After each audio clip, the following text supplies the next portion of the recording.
Hello everyone, welcome to Physics Mafia. Today we are going to discuss problem number 1.40 from Iro-Hitley series.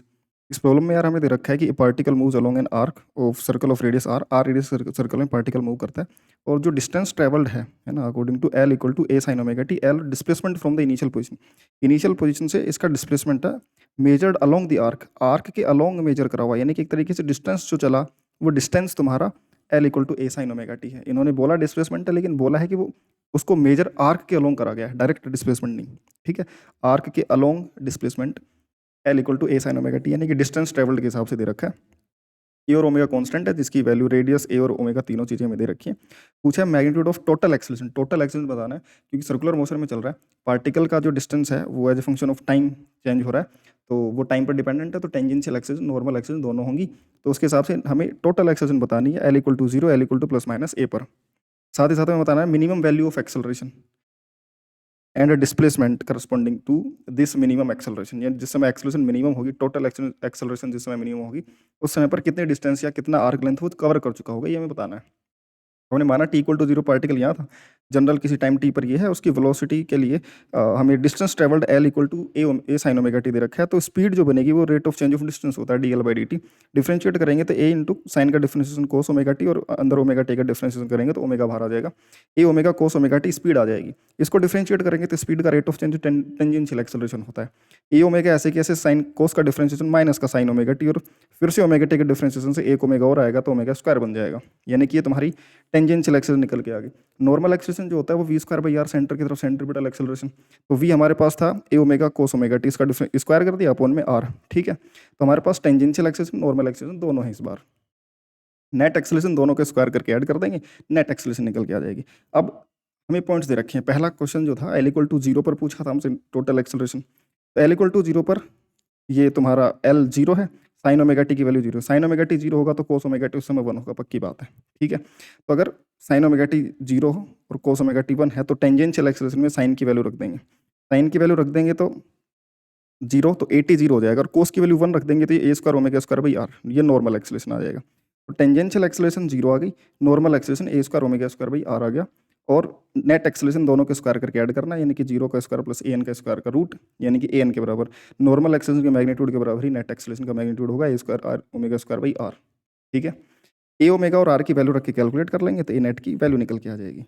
A part में second हमसे पूछा गया था L की value plus minus a पर भी हमें इसका नेट एक्सेलरेशन बताना है। L equal to A sine omega t equal to plus minus a करेंगे तो साइन ओमेगा टी की वैल्यू प्लस माइनस 1 आएगी, ए से ए कट जाएगा, sine omega t plus minus 1 आएगा, यानी कि कोस ओमेगा टी तो उस समय 0 ही होगा जब साइन चाहे प्लस 1 हो चाहे माइनस 1 हो। लेकिन साइन ओमेगा टी की वैल्यू प्लस 1 और माइनस 1 के हिसाब से ए टी की दो वैल्यूज पॉसिबल है, ए टी का मैग्नीट्यूड प्लस का ए ओमेगा स्क्वायर या फिर माइनस का ए ओमेगा स्क्वायर, क्योंकि साइन की वैल्यू 1 होगी और ए एन में कोस था, कोस का वैल्यू 0 रखा तो ए एन 0 हो गया, यानी इस पॉइंट पर नॉर्मल एक्सेलरेशन 0 होगी, रेडियल एक्सेलरेशन 0 होगी, और टेंजेंशियल एक्सेलरेशन प्लस माइनस ए ओमेगा स्क्वायर के बराबर है। ठीक है, मैग्नीट्यूड निकालना है नेट एक्सेलरेशन का, दोनों के स्क्वायर करके ऐड करेंगे, इस बार ये 0 तो ए टी के मैग्नीट्यूड के बराबर ए नेट का मैग्नीट्यूड आएगा, तो वो मैग्नीट्यूड ए ओमेगा स्क्वायर के बराबर है। ए और ओमेगा की वैल्यू रखेंगे तो यहाँ पे ए नेट की मैग्नीट्यूड निकल के आ जाएगी। ठीक है, सेकंड पार्ट देखो, सेकंड पार्ट पूछा मिनिमम एक्सेलरेशन कितनी होगी। नेट एक्सेलरेशन जो होगा इन दोनों के स्क्वायर ए टी और ए एन के स्क्वायर के रूट के बराबर होगा। ए टी पता है, ए एन पता है, दोनों के स्क्वायर करके और रूट ले लेंगे। ठीक है, हमें पूछा है कि ए नेट की मिनिमम वैल्यू कब होगी, जब जिस समय ये फंक्शन मिनिमम होगा उस समय ए नेट मिनिमम होगा।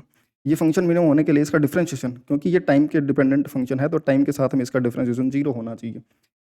डिफरेंशिएट करते हैं इसको, टाइम का फंक्शन है, रूट एक्स की तरह मान करके सबसे पहले डिफरेंशिएट करेंगे तो 1/2 रूट एक्स, यानी कि ऐसे कैसे पूरा रूट में इनटू में। अब इसका अंदर की तरफ डिफरेंशिएशन करेंगे अंदर वाले फंक्शन का, तो ए स्क्वायर ओमेगा की पावर 4, तो ऐसे कैसे साइन स्क्वायर का डिफरेंशिएशन 2 साइन ओमेगा टी, और साइन ओमेगा टी का डिफरेंशिएशन कोस ओमेगा टी, और अंदर ओमेगा टी करेंगे तो ओमेगा बाहर आ जाएगा, प्लस ए स्क्वायर का स्क्वायर ए की पावर 4, ओमेगा स्क्वायर का स्क्वायर ओमेगा की पावर 4 अपॉन में आर स्क्वायर, ऐसे की ऐसे, कोस की पावर 2 की पावर 2, कोस पावर 4, 4 का डिफरेंशिएशन करेंगे तो 4 कोस की पावर 3 ओमेगा, पावर 4 आगे आएगी, 3 बच जाएगी।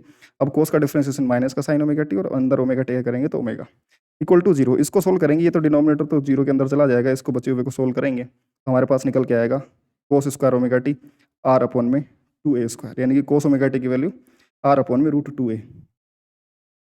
अगर कोस ओमेगा टी की वैल्यू इतनी है तो यहाँ से साइन ओमेगा टी निकाल सकते हैं, इसको बेस अपॉन में हाइपोटेन्यूस मान करके परपेंडिकुलर निकाल लेंगे और इस तरीके से साइन ओमेगा टी की वैल्यू निकाल लेंगे। ये साइन ओमेगा टी की वैल्यू है। नेट एक्सेलरेशन मिनिमम होने के लिए हमारे पास साइन ओमेगा टी और कोस ओमेगा टी इतने इतने होने चाहिए। तो ए नेट लिखो tangential acceleration a omega square sine omega t रख देंगे यहाँ पर जो हमने निकाला मिनिमम एक्सेलरेशन के लिए इतना, और ए नॉर्मल में कोस ओमेगा टी की वैल्यू रख देंगे, आर अपॉन में रूट 2 है मिनिमम एक्सेलरेशन के लिए, और इसका स्क्वायर का ऐड कर देंगे और रूट ले लेंगे तो नेट मिनिमम एक्सेलरेशन निकल के आ जाएगी square root of A T square plus A N square का रूट। ठीक है, ये इसको सोल्व कर लेंगे आगे, तो कैलकुलेशन है मैंने पूरी दिखा रखी है, तुम देख सकते हो। ठीक है, ए नेट का मिनिमम वैल्यू आ जाएगा a omega square square root of 1 minus r upon में 2 का स्क्वायर। इसमें वैल्यूज रखेंगे ए ओमेगा और आर की, तो फाइनल वैल्यू निकल के आ जाएगी ए नेट की मिनिमम वैल्यू 2.5 मीटर पर सेकंड स्क्वायर। ठीक है, साथ ही साथ हमसे पूछा था कि इस minimum acceleration corresponding L M कितना होगा, एल कितना होगा, तो L equal to A sine omega T थी। साइन ओमेगा टी की वैल्यू तो हमने निकाल रखी है मिनिमम एक्सेलरेशन के लिए कितना होगा, अब ये साइन ओमेगा टी यहाँ पर रख देंगे, इसको सोल्व कर लेंगे, ये फंक्शन बन जाएगा, और इसमें ए और आर की वैल्यू रख देंगे तो एल एम की न्यूमेरिकल वैल्यू निकल के आ जाएगी 0.37 मीटर पर सेकेंड। आई होप कि प्रॉब्लम तुम्हें क्लियर होगी, और अगर थोड़ा सा भी डाउट है तो प्रॉब्लम को वीडियो को पीछे करके देख सकते हो, और उसके अलावा तुम टेलीग्राम चैनल अपना ज्वाइन कर सकते हो, Telegram doubt group mafias doubt क्लर्स ग्रुप ज्वाइन कर सकते हो, जहाँ पर और डायरेक्ट तुम मुझसे अपने फिजिक्स के डाउट या फिर कोई भी प्रिपरेशन रिलेटेड डाउट मुझसे पूछ सकते हो। ठीक है, इसकी लिंक तुम्हें डिस्क्रिप्शन में मिल जाएगी, या फिर तुम टेलीग्राम पर जाकर सर्च करोगे तो वहाँ भी तुम्हें डायरेक्टली मिल जाएगा। ठीक है, तो ठीक है भाई, आज के लिए इतना ही, बाकी मिलते हैं नेक्स्ट वीडियो में, तब तक के लिए बाय।